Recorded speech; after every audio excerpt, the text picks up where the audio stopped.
Like, share, subscribe and click on the bell icon to never miss an update from Epic.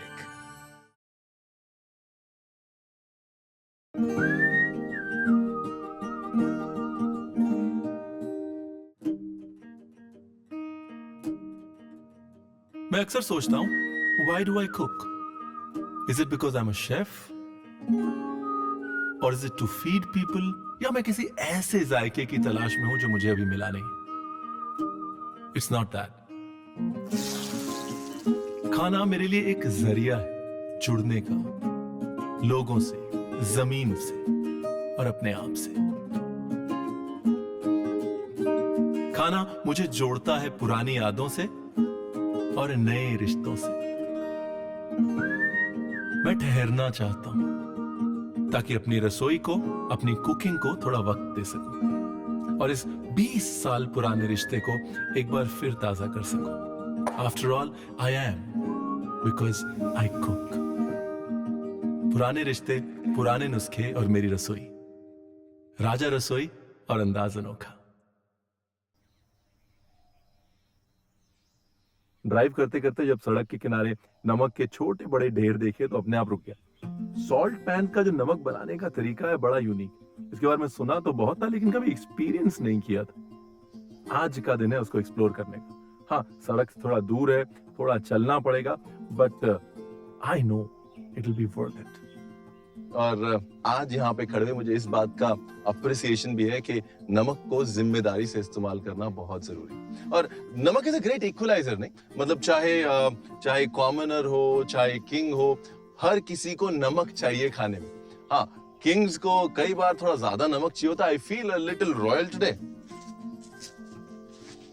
नमक लेके जाता हूँ kitchen में। जो कट आपके घर में इस्तेमाल होता था ना पुराने जमाने में, उससे एक तरह से आपके स्टेटस का पता चलता था कि भाई उनके यहाँ तो सिर्फ नुक्ती इस्तेमाल होती है, उनके यहाँ बोटी और चाप इस्तेमाल होती है, उनके यहाँ पुट इस्तेमाल होता है, उनके यहाँ करेली इस्तेमाल होती है। तो शाही घरों में करेली और पुट और रान का इस्तेमाल बहुत ज्यादा, क्योंकि मिलते बहुत कम है। और इस रान को रात भर मैंने अदरक लहसुन लगा के छोड़ा हुआ है और अच्छे से इसको गोदा था, थोड़ा अभी और गोद दिया, थोड़ा सा प्रिक और कर दिया इसको, और गोश्त को नरम करने के लिए हल्का सा इसको इस तरह दबा दिया। ये तो हो गई रान की बात और रान के शाही होने की बात। अब अगर इस डिश की बात करें, if you were to believe in food folklore, तो ये डिश लगभग 2300 साल पुरानी है। अपेरेंटली जब अलेक्जेंडर ने इन्वेड किया हिंदुस्तान को, तब जब वो पोरस से युद्ध जीते और पोरस ने कहा कि भाई हम ये चाहते हैं कि आप हमको एक दूसरे राजा की तरह ट्रीट करें, तब वहां पर एक बड़ा रॉयल फीस्ट हुआ और उस फीस्ट में ये रान पकाई गई। अब सिकंदर के फीस्ट में पकाई गई रान का नाम गेस करिए क्या होगा? Sikandari raan, right? No marks for guessing there. दही और जिंजर गार्लिक पेस्ट ना, ये सारे टेंडराइजर्स हैं। रॉ पपाया भी यूज हो सकता है, लेकिन दही के अंदर नेचुरल एंजाइम्स होते हैं जो मीट को ब्रेक डाउन करते हैं। लैक्टिक एसिड होता है जो मीट को ब्रेक डाउन करता है, इसलिए दही I think it's one of the oldest non tenderisers to man. तो जी ये करेगी 15 मिनट आराम और तब तक हम मसाले तैयार करते हैं। अरे रणवीर भैया। मन्नू भाई। अरे वाह। आधा वर्ष। अजय अब क्या मुगले आजम देख के आ रहे हैं क्या? अरे नहीं यार, खाना बना बना के हमने कहा आज कुछ शाही खाना बनाते हैं, शाही अंदाज में। शाही अंदाज में? नमक, लाल मिर्च और ये लीजिए और नमक। वाह, इतना सारा नमक किस लिए लेके आए हैं? आपके लिए शाही दावत तैयार करनी है ना, शाही दावत। अच्छा। हाँ, शाही दावत का नाम भी कुछ ऐसा होना चाहिए, पर्दाए रान। पर्दाए रान। पर्दाए रान। पर्दाए रान। ठीक है, हम चल रहे हैं, अगर जरूरत पड़े तो बुला लीजिएगा। हाँ, खाने में जरूरत पड़ेगी ना। खाने के लिए तो आ जाएंगे आराम से। सिकंदर साहब की रान को हम बना रहे हैं पर्दाए रान। भाई पर्दे में रान बड़े तरीके से बनती है। एक तो नमक का पर्दा जो आज हम कर रहे हैं, उसके ऊपर कई जगह रोटी का पर्दा होता है, मिट्टी का पर्दा होता है, पत्ते का पर्दा होता है। रोटी का पर्दा बड़ा कॉमन है आजकल, कुछ रेस्टोरेंट में मिलता है रोटी के पर्दे वाली नान, लेकिन नमक का पर्दा जो है वो अनकॉमन है। और अगर शाही अंदाज में करना तो कुछ अनकॉमन करते हैं ना, नहीं? चलो, नमक हो गया साइड, रान होगी मैरिनेट। बस रान में डालते हैं मसाले। मसालों में ये मिक्सचर मैंने बना रखा है, लो जी। लाल मिर्च है इसमें, कसूरी मेथी है, धनिया है, जावित्री है, इलायची है और हाँ देगी मिर्च। देगी मिर्च इज मस्ट, वरना रंग नहीं आएगा। थोड़ा जावित्री पाउडर। जायफल जावित्री इनकी तासीर नेचुरली गर्म है। द ऑब्जेक्टिव इज के टिश्यू ब्रेकडाउन हो जाए और गोश्त गल जाए। इसमें नमक डालूंगा लेकिन थोड़ा सा ज्यादा नहीं, क्योंकि मैरिनेशन में एक तो ऑलरेडी नमक है और उसके ऊपर नमक का पर्दा लगा दिया तो नमक ऑटोमेटिकली ज्यादा हो जाएगा। लेकिन द फनी थिंग इज यहाँ पे नमक क्या करता है ना, वो पानी खींचता है, तो थोड़ा थोड़ा थोड़ा पानी खींचता रहता है। इसकी वजह से एक्चुअली सॉल्टीनेस पे इतना ज्यादा फर्क पड़ता नहीं। अब इस मैरिनेशन को बाइंड करने के लिए ना थोड़ा सा बेसन डालूंगा। भाई हमारे लखनऊ में इसके लिए भुने चने का बेसन इस्तेमाल होता है। भुने हुए चने को लेके पीस लेना है, बिल्कुल फाइन बारीक पाउडर, क्योंकि भुने चने के बेसन में वो कच्चेपन की जो है ना वो खुशबू नहीं आती। और दूसरी चीज ये है कि वो किचन में कम से कम 1.5-2 साल तक कुछ नहीं होता। दो साल तो कुछ नहीं होता। चलिए, ये हो गया मैरिनेशन नंबर 2।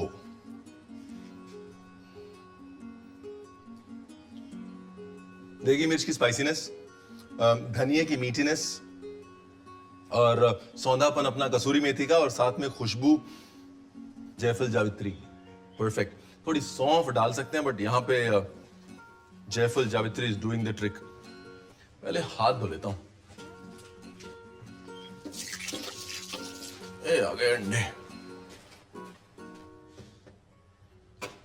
अरे भैया, हाँ मनु भाई। ये देखिए भैया, ये लाए हैं गुड़। क्यों? है ना? अरे तो इतना नमक डालेंगे, कौन खाएगा इतना नमक? कुछ उसको ये डाल के मेंटेन कर लीजिएगा, बैलेंस कर लीजिएगा। अरे मन्नू भाई, ऐसा थोड़ी ना है कि सारा नमक उसके अंदर चला जाएगा। अरे तो इतना डाल रहे हैं और कह रहा है शाही खाना। नमक पानी खींचता है। इसको नमक जो है इसके ऊपर लगाएंगे पर्दा बना के, उसके बाद नमक उसके अंदर का पानी खींचेगा, अंदर थोड़ी ना जाएगा उसके। नमक का सिर्फ पर्दा है मन्नू भाई। नमक बाहर ही रहेगा। हाँ और क्या। फिर भी खाने में कैसा लगेगा वो? अरे बहुत अच्छा लगेगा। आपको पता नहीं है नमक की शौर्य गाथा। जितनी भी शाही फलसफे हैं, शाही कहानियां ना, उनमें शाही दस्तरख्वान सबसे इंपॉर्टेंट एस्पेक्ट है। और शाही दस्तरख्वान, स्पेशली मुगल दस्तरख्वान के जो जलवे हैं वो आज तक है। कहते हैं in the old Mughal dastarkhwan on that long table कम से कम 100 डिशेस होती थी और हर डिश एक दूसरे से अलग होती थी और हर डिश का शेफ अलग होता था। मतलब किचन में 100 शेफ होते थे, हर शेफ का काम होता था सिर्फ एक डिश पकाना। I want that life. दूसरी चीज, क्योंकि बाबर को पॉइजन कर दिया गया था तो उसके बाद से हर मुगल एम्परर खाने की टेस्टिंग के प्रति बहुत कॉशियस हो गया। तो एक पोजीशन क्रिएट की गई बकावल, मींस टेस्टर्स, और खाना चांदी की थाली में जाता था ताकि रिएक्शन जैसे ही जहर का चांदी में हो पता चल जाए। कई बार तो खाने के अंदर चांदी के सिक्के डाले जाते थे और निकाल के बाद में चेक किया जाता था। एनीवेज, पहले शेफ टेस्ट करते थे, फिर बकावल, फिर उस पे स्टैंप लगता था, सील लगती थी, फिर शाही दस्तरखान पर से खोला जाता था जहां पे पहले मीर बकावल टेस्ट करते थे, फिर सारे गेस्ट टेस्ट करते थे, उसके बाद शहनशाह टेस्ट करते थे। मतलब कहने की बात है ईट लाइक एन एम्परर, लेकिन मिला क्या, इतने सारे लोगों के टेस्ट करने के बाद खाना। तो नमक के अंदर गुलाब की पंखुड़ी डाल सकते हैं, सिनेमन डाल सकते हैं, बहुत कुछ डाल सकते हैं। मैंने फिलहाल सिर्फ थोड़ी सी मिर्च डाली है। सॉल्ट क्रस्टिंग करते थे और उसके बाद एक सेरेमनी होती थी कि भाई तलवार से उस क्रस्ट को तोड़ा जाता था। फिलहाल तलवार तो है नहीं, लेकिन तोड़ेंगे हम भी क्रस्ट को। पर्दे में एक वो एलिमेंट होता है सरप्राइज का, और पहले जब कुक्स खाना बनाते थे वो ये चाहते थे कि भाई कोई ना कोई इनाम मिले। अब इनाम के लिए सरप्राइज देना जरूरी होता था, तो लोग किस्म किस्म के पर्दे ढूंढते थे। कोई रोटी का पर्दा, कोई नमक का पर्दा। लखनऊ में एक कहानी है, लखनऊ तो आना ही होता है, क्या करें, पर कहानी तो सुन लीजिए। तो लखनऊ में एक कहानी है, परिंदपुरी की कहानी। उसमें यह है कि भाई रामपुर के नवाब जो थे, उनके बेटे को लखनऊ के नवाब साहब की बेटी बहुत पसंद थी। और अब इन कहानियों में डेट नहीं होती, तो ये मत पूछिए कौन से नवाब साहब, कहानी सुन लीजिए। तो लखनऊ के नवाब साहब ने बहुत मन मसोस के बोला चलिए आप निकाह कर लीजिए। तो निकाह से पहले बहुत सारे गिफ्ट आए रामपुर से, तो बहुत सारे थाल आए बड़े बड़े, एकदम लाल कपड़े से सजे हुए। तो लखनऊ के नवाब बड़े खुश है कि भाई रामपुर वालों ने इतना सामान भेजा है। तो उन्होंने कहा चलिए दिखाइए क्या है। एक थाल उतारा गया और थाल के अंदर एक बड़ी सी पूरी थी। तो नवाब साहब को बहुत गुस्सा आया। नवाब साहब ने कहा ये क्या है, मतलब कोई सोना नहीं चांदी नहीं, पूरियां भेज रहे हैं आप। और उन्होंने ऐसे पूरी उठाई और नीचे फेंक दी और कहते हैं पूरी के अंदर से एक परिंदा उड़ता हुआ चला गया। तब से वो परिंद पूरी की कहानी फेमस होगी। मतलब सरप्राइज जो है ना वो इतना इंटरेस्टिंग होता है, स्पेशली रॉयल खाने में। इसलिए ये पर्दे वाला जो फैशन है, it's very very royal, specially in India. Trick यहाँ पे ये है कि अवन को 180 पे छोड़ना है, प्री हीट करना है और प्री हीट करके 10 मिनट के लिए 180 पे बेक करना है और उसके बाद 160 पे करके धीरे धीरे धीरे धीरे 1 घंटे के लिए भूल जाना है इसको लगेंगे 60 मिनट। तब तक परिंद पूरी की बात करिए, लखनऊ वाले बुरा मान जाएंगे। लखनऊ का कुछ बनाता हूं।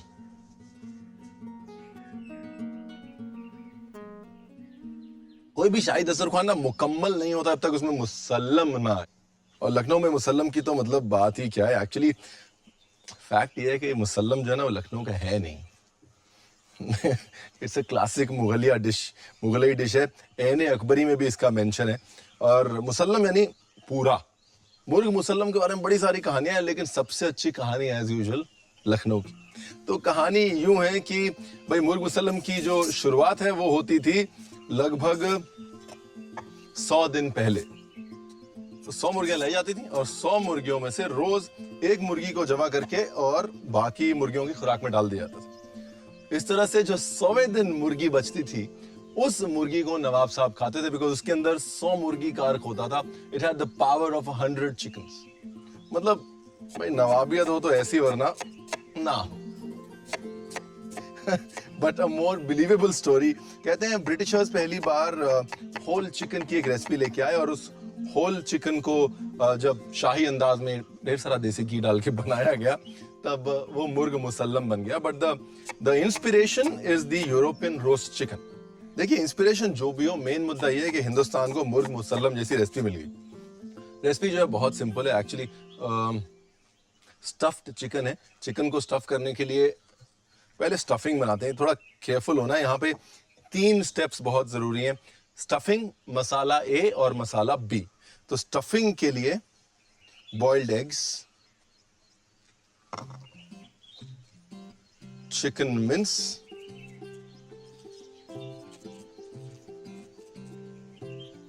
जिंजर गार्लिक पेस्ट, थोड़ा सा चॉप प्याज नमी के लिए, और अब अंडे, मिंस और प्याज को करना है मिक्स। और इसमें डालता हूं मसाले, धनिया, जीरा, मिर्च और ताजा धनिया और ताजा पुदीना।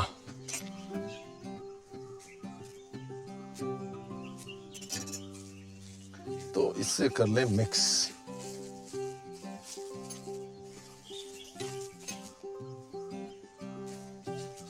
नाइस। अच्छा ये तो हो गई स्टफिंग है। अब 2 मसाले जो बहुत जरूरी हैं इसमें, उनके बारे में समझ लिया जाए। सबसे पहला मसाला नंबर 1, जिसको धीमे धीमे आग पे भूनना है, उसमें जाएगा थोड़ी काली मिर्च, थोड़ा लौंग,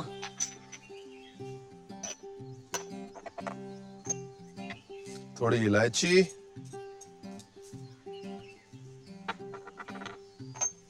थोड़ा नारियल। ये नारियल का बुरादा एक चीज प्रूव करता है कि रेसिपी मुगलई, पुराने मुगलिया खाने में, जो खास तौर लाहौर में मुगलों की पुरानी राजधानी में बनता था, वहां पे नारियल के बुरादे का इस्तेमाल बहुत ज्यादा है। और भाई लखनऊ वाले इस बात को मानेंगे नहीं, बट ये रेसिपी वाकई मुगलिया है। और साथ में चिरौंजी, और चिरौंजी के साथ में थोड़ा सा पॉपी सीड्स। चिरौंजी देख के याद आया, हुआ यूं कि भाई मुनीर चाचा जो थे वो छोटा सा ठेला लगाते थे। तो ठेलों में क्या होता है, कबाब, रोटी, ये सब ज्यादा बिकता है। मुसल्लम जो है वो शादियों में, ब्याहों में ज्यादा बिकता है। तो हमने कहीं मुसल्लम खाया, हमने उनका बताया, हमने कहा उस्ताद वहां पे ना उसने मुर्ग मुसल्लम बनाया था, अफसार थे, आज भी बहुत इज्जत करता हूँ अफसार भाई की। तो अफसार भाई ने वो मुसल्लम बनाया था और बहुत मजा आ गया। मतलब तो कहते हैं अब ऑब्वियसली कुक्स की मतलब ईगो तो बहुत इंपॉर्टेंट है, there is no chef without an attitude, right? तो भाई ऐसा हुआ, चचा की एटीट्यूड, चचा का थोड़ा सा ईगो हर्ट हो गया। चचा कहते हैं अरे वो क्या मुसल्लम बनाते हैं, सब काजू डाल डाल के मुसल्लम बनाते हैं, मुसल्लम में पड़ती चिरौंजी, और हम जब बनाते थे तो समझ लीजिए कि ऐसे 5 किलो का मुर्गा लेते थे, उसमें 5 किलो चिरौंजी, 5 किलो देसी घी, 5 किलो पिस्ता, 5 किलो बादाम डालते थे, और जो आदमी इतना खा लेता था ना बस, वो 3 वक्त का खाना नहीं खाता था, उससे कहते हैं मुसल्लम। तो फिलहाल उससे मुझे ये जरूर याद हो गया कि मुसल्लम में काजू कभी नहीं पड़ता, चिरौंजी पड़ती। आदत खराब हो गई हमारी मिक्सी विक्सी यूज करके। अब इसमें क्या है, जो मसाला है ना वो हांडी में नहीं भुनता, हांडी में सब कुछ एक साथ डाल दिया जाता है और उसको दम दे दिया जाता है, यानी कि जो मसाला यहाँ नहीं भुना उसको भुनने में वक्त लग जाएगा या भुनेगा ही नहीं। इसके लिए मसाले को भूनना बहुत जरूरी है। इसको डालता हूं दही में। अभी डालेंगे मसाला नंबर बी, जिसमें है फ्राई प्याज का पेस्ट। नाइस।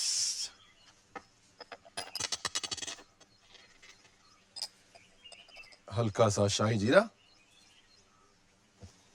लाल मिर्च, बिल्कुल बिल्कुल हल्की सी हल्दी, और केसर।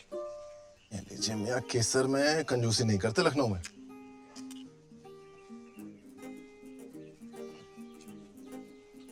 और ये हो गया हमारा मिक्स रेडी। ये जो दही वाला मसाला है ना, ये मुसल्लम की जान है। अगर ये सही है तो उसके बाद कुछ करने की जरूरत नहीं है, मुसल्लम अपने आप बन जाता है। बस हल्का सा इसको मिक्स यूं कर लिया जाए कि बस जो थोड़ी बहुत प्याज की गांठें वो और जो थोड़ी बहुत मसाले की गांठें हैं वो टूट जाएं। और ये अंडा, तो एक और अंडा, उसके किनारे कीमे की स्टफिंग। ये बड़ा सरप्राइज होता है एक्चुअली शादियों में क्या होता है, लखनऊ में अब सब पोलाइट हैं तो आउट ऑफ पोलाइटनेस वेट करते हैं कि पहले कौन शुरू करेगा। ये देखिए, यहां पर टांगों को ऐसे फंसाना है। ये नाउ इट्स लॉक्ड। तो फोकस तो होता है चिकन, लेकिन सारी मोहल्ले की बात करनी होती है आउट ऑफ पोलाइटनेस। और ये भी ध्यान रखना होता है कि भाई जो पार्ट मेरे को चाहिए ना मुर्गे, वो मुझे मिलना चाहिए। तो लखनऊ के अदब में मुर्गे की जो जंग है वो कुछ इस तरह से होती है शादियों में।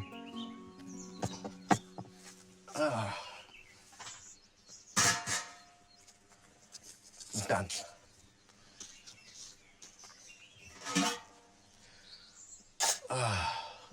बिल्कुल धीमी आंच पे 25 मिनट मुर्गा पकेगा। आधे घंटे पक सकता है, लेकिन आग बिल्कुल मध्यम। और अब सबसे जरूरी इंग्रेडिएंट किसी भी खाने का, रणवीर के किचन में नहीं, एक्चुअली किसी भी किचन में, देसी घी। आहा।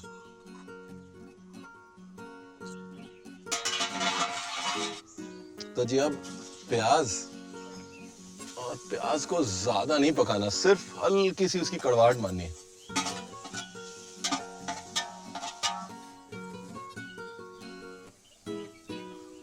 फ्राई प्याज का जायका बहुत जरूरी है। अब बहुत सिंपल है। ये गया चिकन, तो ये गया सारा मैरिनेशन जो है। मसाला ए प्लस मसाला बी पूरी तरह कच्चा है। मसाला ए में सारे भुने हुए नट्स हैं, मीठे मसाले हैं। मसाले बी में दही है, मिर्ची है और हल्का सा जिंजर गार्लिक पेस्ट है, थोड़ा घी। चलो जी, ढक्कन पे लगाते हैं आटा। ये बड़ा फेवरेट काम होता था हमारा। जब बिरयानी दम होने जाती थी तो हमारे ऐसे सारे पप्पू एक साथ बैठ जाते थे और आटा गूंद के ढक्कन पे आटा लगाते थे। एक्चुअली लखनऊ का जो वेजिटेरियन खाना है ना, वो कायस्थों की वजह से बहुत, कायस्थ जो होते थे वो नवाबों के यहाँ क्लार्क्स होते थे, ऑफिसर्स होते थे, और वो सारा नॉन वेजिटेरियन खाना बनते हुए देखते थे। सूंघ के, लोगों से बात करके, हल्का सा मसाला चख के समझ जाते थे कि भाई ये चीज ऐसे बनती। और फिर घर जाके या तो खुद बनाते थे या बनवाते थे, और वहां से इन सारी डिशेस की शुरुआत थी, जो होती तो वेजिटेरियन है लेकिन बनती नॉन वेजिटेरियन किस्म के मसालों में, जैसे कि लौकी मुसल्लम, कटहल का मुजफ्फर या फिर कटहल का मुतंजन। इसको होने देते हैं दम और तैयारी करते हैं शाही दावत की।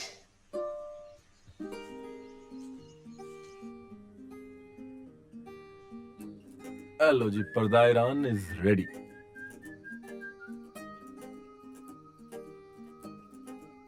And 1, 2, 3. Here we go.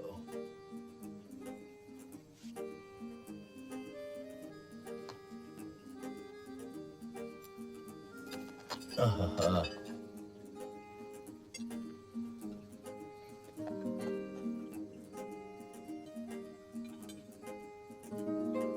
Mannu भाई के आने से पहले थोड़ा तो टेस्ट करके देखा जाए। क्या बात है।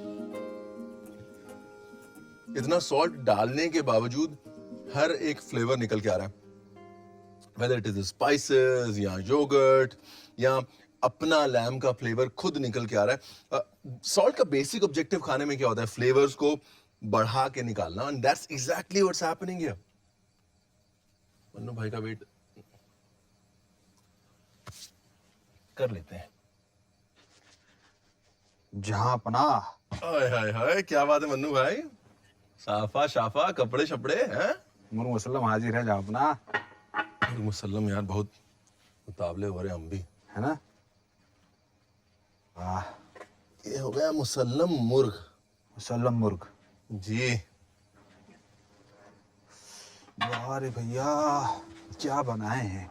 हम अपना वो डब्बा लेके आए क्या भैया? डब्बा क्यों? हम नहीं खाएंगे। हैं? मन्नू भाई, हाँ, बैठ के खाएंगे एकदम शाही अंदाज में यार, शाही खाना है। यहाँ पर क्या बात कर रहे हैं भैया, यार विश्वास नहीं हो रहा है कसम से। हम तो कोई बैठे नहीं वहां पर आज। अच्छा ठीक, गजब। मन्नू भाई कहाँ से शुरू करेंगे? एकदम भैया लेग पीस से शुरू कीजिए। Leg piece. हाँ, बहुत जबरदस्त है। ये वाला हम रख ले रहे हैं तब तक। 1 मिनट।